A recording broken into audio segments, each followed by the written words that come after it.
Sedih mesin ni. Tak ada bunyi. Tak ada bunyi. Drake tak ada. Apa ni? Kau tarik. Apa ni? Macam tu je. Alah, biasalah. Benda murah. Tapi tak apa. Benda murah ni kita jadi dia mahal sikit. Mahal sikit pun jadi lah. Tarik ada bunyi. Ni barang dia. Jom. Kita modify. Let's go. Dia punya grease. Ini dia punya screwdriver. Berus. Spanner dia. Gam. Ini dia punya bunyi clicker. Jom. Modify. Buka skru ni dulu. Buka skru yang ini.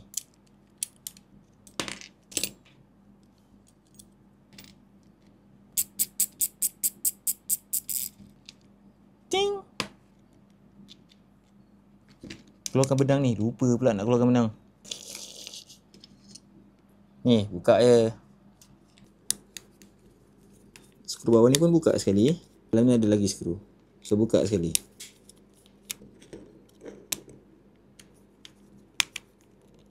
Tarik. Degil dulu tak nak keluar. Tanggalkan bush ni dulu. Inilah masanya. Keluarkan wasir ni. Tak pakai. Buang. Ini yang kita mahukan. Benda ni. Kita gam kat sini dulu. Masukkan.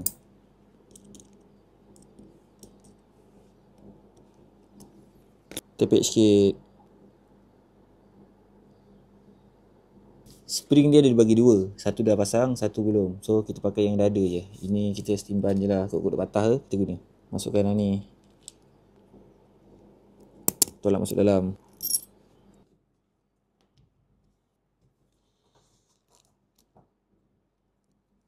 Skru yang kita buka tadi tu kita pasang balik. Mesin Daiwa, mesin Shimano boleh pakai benda ni.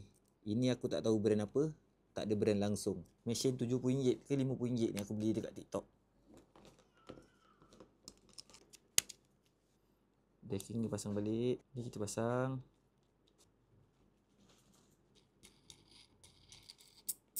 Kita pasang. Ini kita pasang.